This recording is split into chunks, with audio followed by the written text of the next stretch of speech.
బుధవారం ఢిల్లీలో నిర్వహించిన బీసీ పోరు గర్జన ధర్నాలో మాట్లాడుతున్న సీఎం రేవంత్ అంటూ ఒక వార్త. ఏమంటున్నాడు రేవంత్ రెడ్డి గారు? బీసీల పోరాటానికి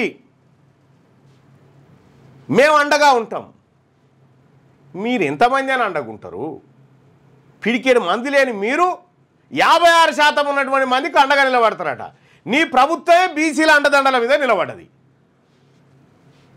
బీసీ బిల్లులు ఆమోదించకపోతే కేంద్రంపై యుద్ధమే. అసెంబ్లీ ఓకే చెప్పినా ఎందుకు తొక్కి పెడుతున్నారు? ఇవాళ కొత్తగా ఓకే చెప్పలే. 1986లో ఎన్టీ రామారావు గారు 25% ఉన్న బీసీ రిజర్వేషన్ 44% తీసుకొస్తే అడ్డుకున్నది ఇదే కాంగ్రెస్ పార్టీ, ఇదే రెడ్లు. మేము గుజరాత్లో సెంటు భూమినో రిజర్వేషన్లను అడుగుతలే. మా తెలంగాణ బీసీలకు 42% రిజర్వేషన్లు పెంచాలని డిమాండ్ చేస్తున్నాం. పెంచకపోతే బీజేపీ లీడర్లు గల్లీలో ఎట్లా తిరుగుతారో చూస్తాం. అది ఎప్పుడు మీరు మీ పరిధిలో ఉన్నటువంటి అంశాలన్నీ ఇంప్లిమెంట్ చేసి అప్పుడు మాకు భారతీయ జనతా పార్టీని చూపెట్టి దాని పని ఏం చేయాలో మేము చేస్తాం. కార్పొరేషన్ పదవులు అన్నిట్లలో ఆఖరికి జగ్గారెడ్డి గారి సతీమణికి గౌడ కోటాలో కార్పొరేషన్ ఇచ్చిరు తమరు. బంటు శోభారాణి గారికి రెడ్డి బిడ్డకు కుర్మ కోటాలో కార్పొరేషన్ ఇచ్చినటువంటి మనస్తత్వం మనది. పెంచకపోతే బీజేపీ లీడర్లు గల్లీలో ఎట్లా తిరుగుతారో చూస్తాం. రజాకార్లను గడీల పాలనను తరిమి కొట్టిన చరిత్ర తెలంగాణది. ఈ రజాకార్లు, ఈ గడీల పాలన, ఈ గడీలన్నీ ఎవరి? మీయే కదా గడీలు. విష్ణూరు రామచంద్రారెడ్డి ఎవరు? వీళ్ళంతా ఎవరు? ఈ గడీలు మీయే. గడీల పాలనను తరిమి కొట్టిన చరిత్ర తెలంగాణది. పరేడ్ గ్రౌండ్లో 10 లక్షల మందితో బీసీలు సత్తా చాటాలి. ముఖ్యమంత్రిగా అండగా ఉంటానని వెల్లడి. ముఖ్యమంత్రిగా అండగా ఉండొచ్చు, కానీ మీరంతా అండగా ఉంటాడు అనేది అది మీరు చాలా చిన్న మంది. తెలంగాణ జనాభాలో మీరు చాలా చిన్న కౌంటు. ఈ ఇంతమందికి ఏమండకుంటారు? మీరే. ఢిల్లీలో బీసీల పోరు గర్జన మహాధర్నాకు హాజరు. బీసీల 42% రిజర్వేషన్లకు పార్లమెంట్లో ఆమోదం తెలపకపోతే మోదీ సర్కార్పై ధర్మయుద్ధం ప్రకటించాలని సీఎం రేవంత్ రెడ్డి పిలుపునిచ్చారు. మేము గుజరాత్, యూపీ సహా బీజేపీ పాలిత రాష్ట్రాల్లో రిజర్వేషన్ల గురించి అడగడం లేదు. మా తెలంగాణలో బీసీలకు అసెంబ్లీలో ఆమోదించుకున్న 42% రిజర్వేషన్లకు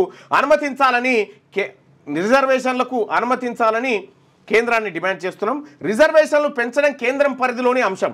తెలంగాణలో రిజర్వేషన్లు పెంచేందుకు మోదీకి ఎందుకు ఇబ్బంది? నేను అడుగుతా ఉన్నా. తెలంగాణలో రిజర్వేషన్లు పెంచేందుకు మోడీకి ఎందుకు ఇబ్బంది?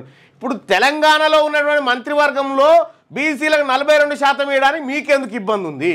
మీరు ఇవ్వచ్చు డైరెక్టే. ఇక ముఖ్యమంత్రి ఫైనల్. అధికారం ఉందని ఆధిపత్యం చెలాయిస్తామంటే కుదరదు.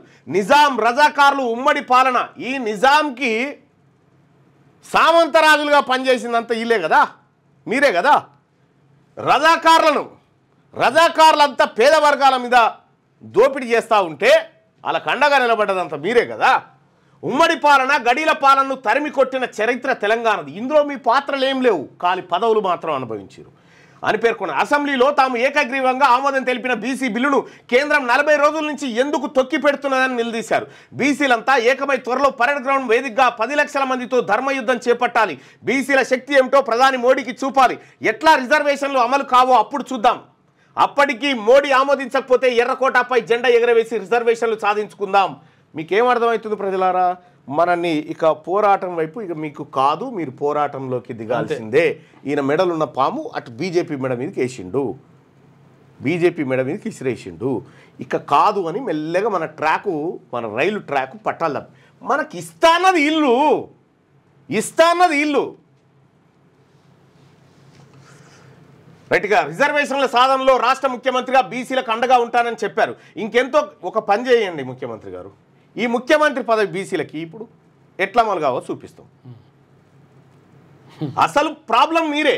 ఇంకెంతో కాలం ప్రధాని మోడీ బీసీ ముసుగులో దేశాన్ని ఏలలేరు.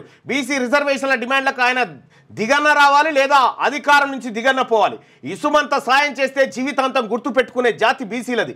ఈ జాతికి అన్యాయం చేస్తే వాళ్ళు మర్చిపోరనే విషయాన్ని మోదీ గుర్తించుకోవాలని చెప్పి ఆయన అన్నారు. ఇదంతా కట్టు కదా, పిట్ట కదా. వీళ్ళకు నేను చెప్తున్నా, వీళ్ళకి 42% రిజర్వేషన్ బీసీలకు దక్కేది ఉంటే ఫస్ట్ టెంట్ గులగొట్టేది ఈయననే. ఫస్ట్ టెంట్ ఆడ కట్టేవాటి గుంజూరుకు వచ్చేది.